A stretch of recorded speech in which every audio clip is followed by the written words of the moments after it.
Bonsoir à tous et bienvenue dans ce nouvel épisode de ma capsule geek. Ce soir, je vous propose de découvrir les séries que je regarde en ce moment sur Netflix. Alors certes, c'est pas forcément les dernières qui viennent de sortir, mais au moins, ça vous permettra de connaître peut-être des nouvelles séries et même des anciennes.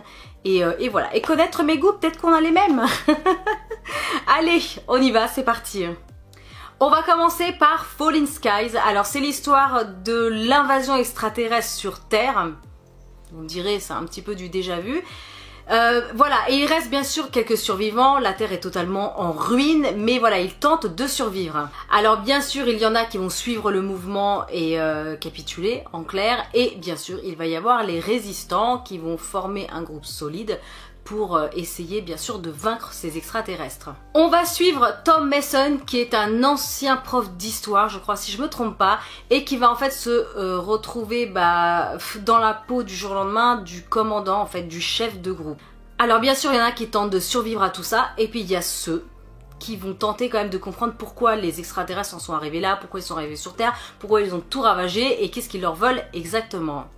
Alors honnêtement j'ai pas trop accroché les premiers épisodes. Je voyais pas trop où ça voulait en venir. J'ai trouvé ça un peu mou, un peu du déjà vu. Et bon, j'ai quand même persévéré un petit peu et j'ai bien fait parce qu'après j'ai trouvé que ça s'améliorait. Alors, c'est pas la meilleure série que j'ai vue, niveau science-fiction, mais ça vaut le coup quand même d'y jeter un coup d'œil. Alors on m'avait énormément parlé de ces séries, peut-être trop, donc je m'en étais fait peut-être une idée un peu différente. C'est le problème quand on vous parle en fait, faut regarder cette série, faut la regarder, il y a ci, il y a ça. Et ben en fait après je crois qu'on se fait un peu trop de films, trop d'idées et on est finalement un petit peu déçu. Je sais pas si vous, ça vous fait ça, est-ce que vous fonctionnez aussi comme ça? Mais voilà, peut-être que j'en attendais trop, peut-être que des fois c'est pas la bonne période pour regarder des séries, on a envie de regarder des trucs un peu plus cool, un truc où faut pas trop réfléchir, ou peut-être que c'était pas la bonne période à ce moment-là, mais voilà, donc un petit peu mitigé, mais bon j'ai vu que la saison 1, et je ne sais même plus d'ailleurs combien de saisons il y a, mais il va falloir que je m'y replonge. En tout cas, si évidemment vous êtes fan de science-fiction, si vous aimez les clans comme ça qui tentent de survivre un peu à la Walking Dead, je pense que vous allez quand même accrocher cette série. Alors ensuite on m'avait fortement conseillé 13 Reasons Why ou 13 Reasons Why, je sais voilà, bon enfin bref 13 raisons pourquoi, je sais pas comment vous dire le titre. Alors là c'est pareil, on en avait énormément parlé, je m'en étais fait tout un truc, je me suis dit waouh j'ai trop hâte et tout ça, et j'ai été absolument totalement déçue. Alors juste quand même pour vous faire un petit résumé, on va suivre un jeune lycéen et un soir en rentrant chez lui il découvre sous son porche une boîte contenant 13 cassettes. D'où le titre, je pense.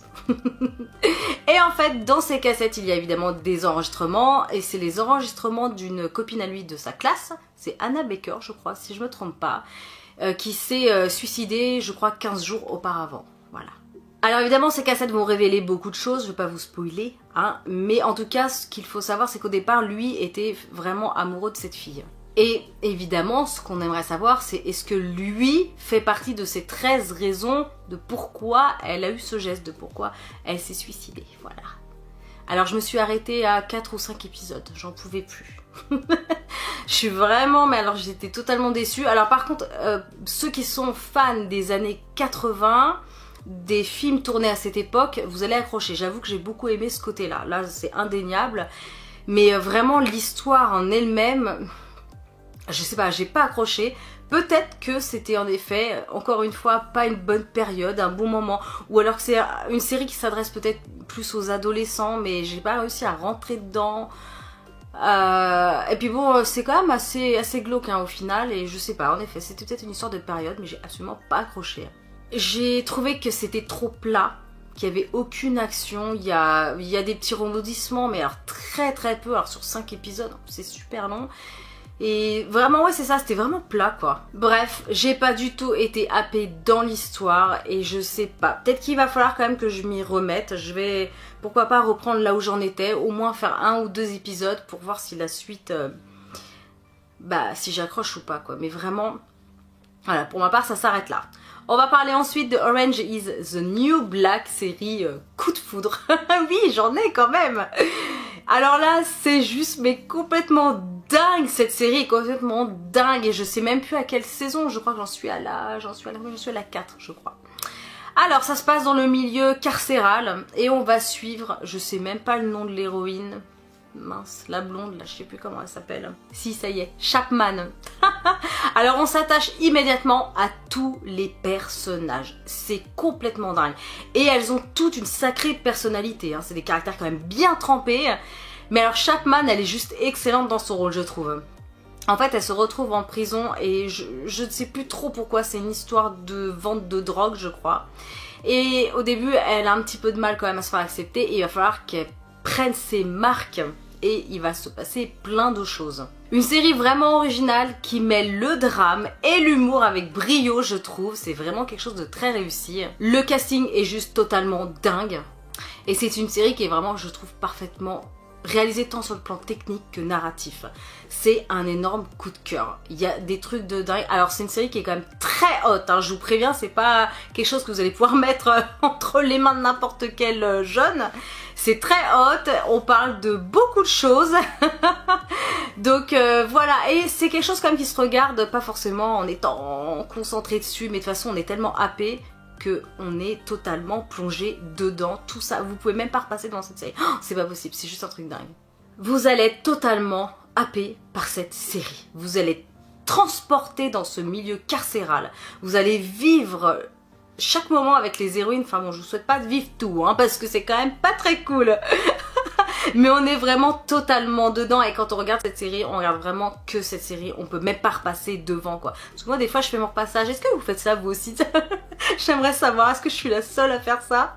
Mais il y a des fois il y a des séries où on peut, honnêtement il y a des séries où on peut, il y en a d'autres on se dit non c'est pas possible quoi. On se pose avec son petit thé ou son petit café, ça dépend de l'heure de la journée, et on regarde, on est totalement dedans. Bref, un énorme coup de cœur pour cette série. J'ai ensuite regardé Under the Dome, je sais pas pourquoi. Je sais pas pourquoi, mais je l'ai regardé et je crois que le pire c'est que je me suis bouffé les 3 saisons.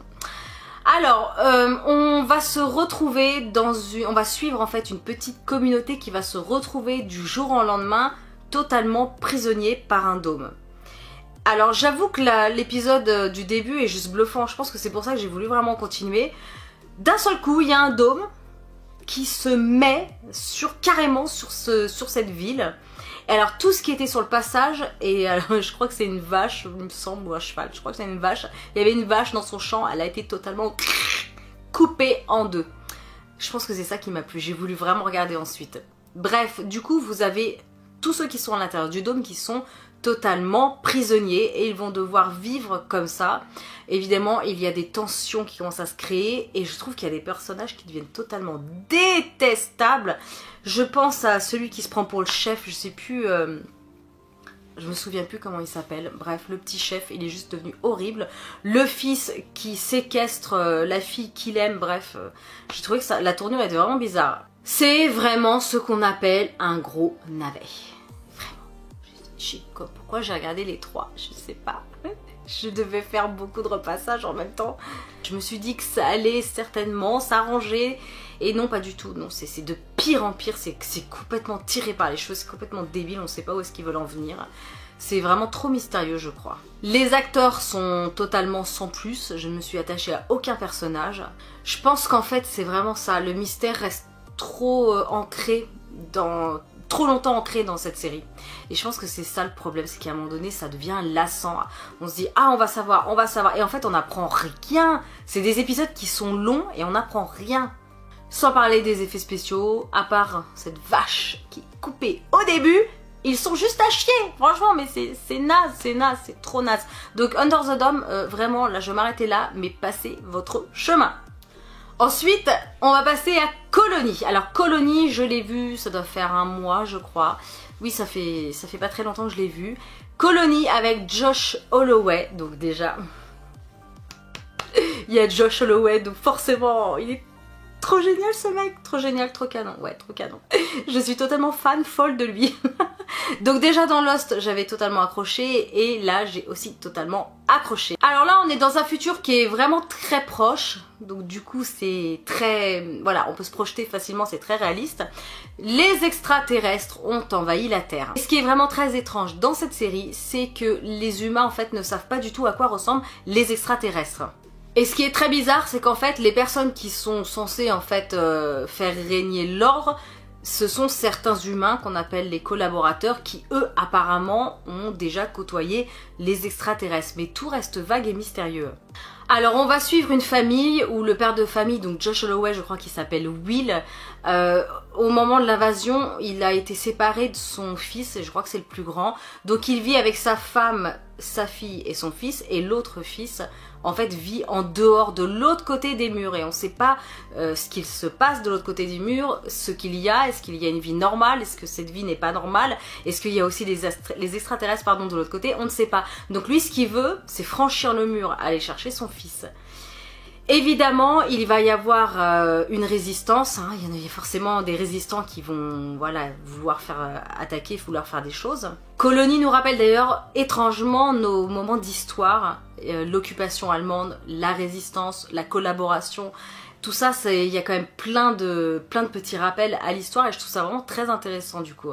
Alors c'est un véritable pouvoir quand même totalitaire, tout est contrôlé, les denrées et on a même un couvre-feu qui a été mis en place, donc c'est vraiment, cette menace est très pesante, très lourde et constante. Josh Holloway est juste top, vraiment un excellent acteur encore dans cette série. Sa femme, Sarah Wayne, voilà, Sarah Wayne, donc celle qui joue sa femme. Je la trouve juste détestable. Je ne sais plus dans quelle série elle avait joué, je ne pouvais pas la supporter. J'aime pas du tout le rôle d'actrice, son rôle d'actrice, comment, la façon dont elle joue. C'est vraiment une actrice à laquelle je n'accroche absolument pas et je la trouve particulièrement agaçante dans cette série.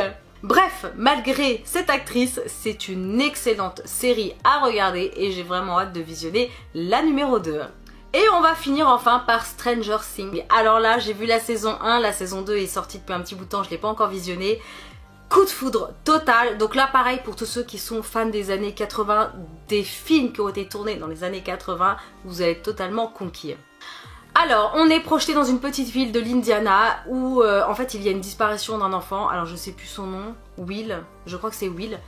Et il disparaît comme ça du jour au lendemain, il ne rentre jamais à son domicile et sa bande de copains va tout faire pour le rechercher et bien sûr le retrouver. Alors pendant leur recherche, un jour ils tombent sur une jeune fille qui a un look quand même très particulier et qui a l'air assez étrange. Ils vont se lier d'amitié avec cette jeune fille, alors elle est quand même très particulière parce qu'elle a le crâne rasé, elle a un tatouage avec le chiffre 11, on sait pas trop d'où elle vient et elle parle très très peu. Alors elle est peut-être la clé de ce mystère, donc du coup ils vont tout faire pour retrouver ce fameux petit garçon. Alors, la meilleure série que j'avais pas vue depuis un petit bout de temps, comme je vous ai dit, si vous aimez les films réalisés dans les années 80, l'ambiance est totalement là. Chaque épisode est juste mais somptueux, tant la musique que les costumes, vous avez vraiment cette ambiance qui est recréée, que moi j'adore totalement. Des enfants qui sont vraiment matures, intelligents et qui s'unissent et qui forment vraiment un bon groupe, on s'attache à chaque enfant, ils ont chacun leur personnalité. Et on s'attache à tout ce groupe tellement ils sont top. J'ai trouvé que c'était vraiment une intrigue qui était riche, qui était complète. Bref, autant vous dire que j'ai vraiment hâte de voir la saison 2. C'est la fin de cette capsule geek spéciale Netflix. J'espère vraiment que ça vous aura plu. Dites-moi en commentaire si vous aussi vous avez vu ces séries et si vous en avez à me conseiller, et ben dans le même genre, à part Under the Dome et 13 Reasons Why, là ça va pas le faire du tout. Donc science-fiction, aventure, extraterrestre, voilà, tout ça j'aime en fait, voilà. En tout cas, n'hésitez pas à liker, partager un maximum, ça m'aide énormément. Si c'est pas encore fait, je vous invite à vous abonner à ma chaîne. Et moi je vous dis rendez-vous samedi prochain à 20 h pour une nouvelle capsule geek et à bientôt pour de nouvelles recettes. Salut tout le monde!